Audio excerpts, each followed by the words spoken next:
Bienvenue sur Africa 24 dans cette nouvelle édition du Non-Stop Info. Voici les titres de l'actualité. Un nouveau gouvernement en place à Madagascar. Les ministres ont en effet été nommés ce lundi 11 juin vers 19h au palais présidentiel. Ce gouvernement compte 6 ministres issus de l'opposition, notamment du parti Mapar et du parti Team. Augmentation des investissements dans les infrastructures au Zimbabwe. Le pays est déterminé à relancer son économie. Ainsi, 85,7 millions de dollars ont été investis en 2017 pour lancer de nombreux projets. Et puis au Bénin, l'Open de Taekwondo 2018 a réuni près d'une centaine d'athlètes et c'est Sadat Boni Biao qui a été désigné vainqueur au terme de 5 combats lors des finales catégorie olympique des moins de 58 kilos. Mais tout d'abord, la libération de responsables de l'ancien régime libyen. Dans les prochains jours, une annonce d'Al-Sidi Kalsour, le chef du bureau des investigations du bureau du procureur général de Tripoli, ce lundi 11 juin 2018. Emprisonnés depuis 2011, ces anciens hauts dignitaires sont accusés de crimes contre l'humanité durant le soulèvement du régime de Mouammar Kadhafi en 2011. Pour le moment, aucune date précise à ces libérations n'a été donnée. À Madagascar, le Premier ministre Christian Tse a dévoilé son gouvernement.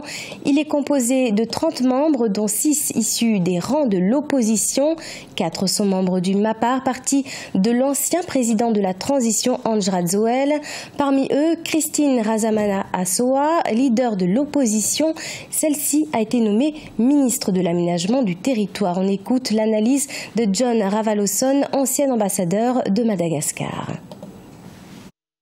C'est un événement très positif parce que, premièrement, ça permet de mettre un terme à la petite crise constitutionnelle et institutionnelle qu'on a vécue ces dernières semaines.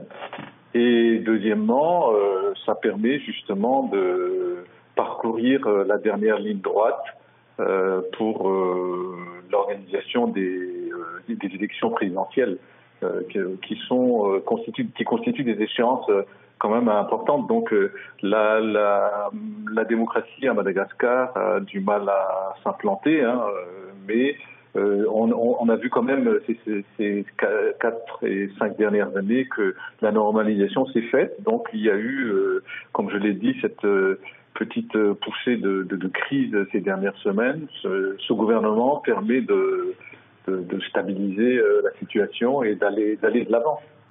C'est son objectif premier. Enfin, il y aura aussi à exécuter les affaires courantes certainement et surtout à calmer le jeu au niveau des questions de sécurité et aussi sur le plan social.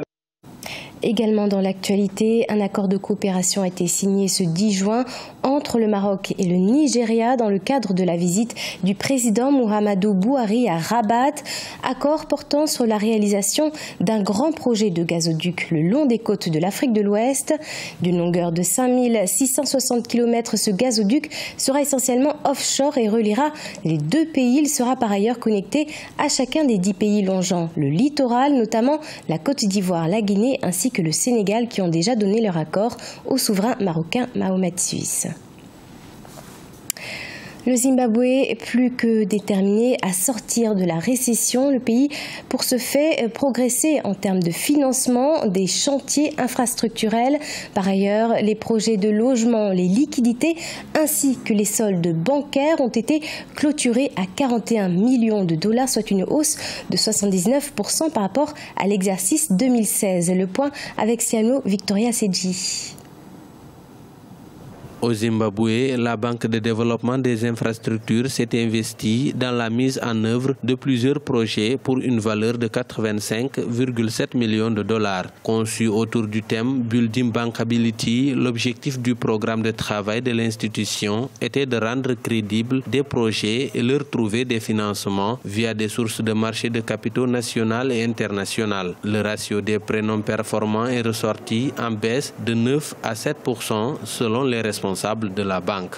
Ces infrastructures sont fondamentales pour l'agriculture, fondamentales pour l'industrie, parce que s'il n'y a pas d'énergie, bien évidemment, on ne peut pas avoir des industries performantes. Donc, S'il faut relancer l'économie, il faut d'abord faire un investissement sur les infrastructures, parce que c'est ces infrastructures-là qui vont porter l'économie. Avec un chiffre d'affaires en hausse de 16%, la Banque de développement des infrastructures a totalisé 8,6 millions de dollars dans son portefeuille de projets immobiliers et 5,8 millions de dollars pour le financement d'une usine de traitement des déchets. Le Zimbabwe souhaite être agréé auprès du Fonds mondial pour le climat et la direction de la banque a annoncé en mai 2018 que des pourparlers étaient en cours pour l'octroi d'un financement vert. L'État doit pouvoir, n'est-ce pas, investir sur les infrastructures pour espérer, n'est-ce pas, à une relance économique qui puisse, n'est-ce pas, permettre à la croissance de se faire de manière substantielle. L'économie zimbabwéenne est confrontée à d'importants défis structurels. Le président Emmerson Mnangagwa a d'ores et déjà entamé des réformes juste après son arrivée au pouvoir en novembre 2017. Des réformes qui augurent de bonnes perspectives en termes d'investissement et d'infrastructures selon des observateurs. Pour rappel, le Zimbabwe table sur un taux moyen de croissance du produit intérieur brut réel d'1% en 2018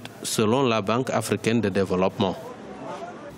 La deuxième édition du championnat national de taekwondo s'est achevée ce 10 juin 2018 au Bénin. 15 médailles ont été décernées lors de ce tournoi. 3 médailles d'or, 3 d'argent et 3 de bronze ont été enregistrées dans 3 catégories masculines. Du côté des femmes, 6 ont été récompensées. Le point avec Leftionou. Au Bénin, de jeunes athlètes se révèlent à travers la discipline sportive de taekwondo. Porto Novo a accueilli du 8 au 10 juin 2018 la deuxième édition du championnat national dénommé Open de Taekwondo. Il a regroupé une centaine de pratiquants de ce sport affiliés aux clubs départementaux. Une compétition qui vise entre autres à dénicher les talents, former, vulgariser le règlement de la Fédération mondiale de Taekwondo et promouvoir la discipline. Nous nous retrouvons ici pour faire le point chaque année et savoir comment est-ce que nous allons nous organiser désormais pour évoluer. Parce que le taekwondo est une discipline qui évolue tous les ans. Les règlements que nous avons connus l'année dernière ne sont plus les mêmes aujourd'hui.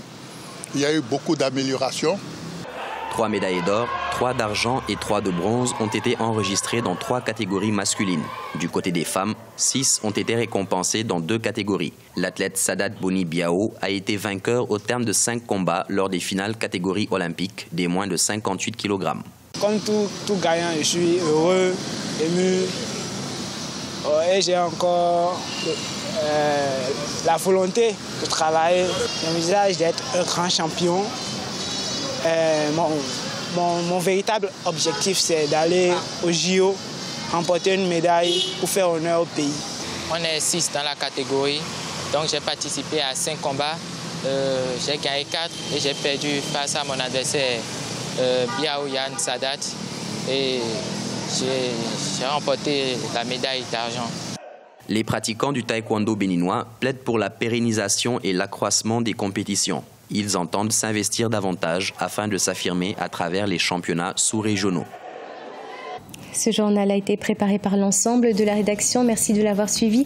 Dans quelques instants, une nouvelle édition de l'actualité sur Africa 24.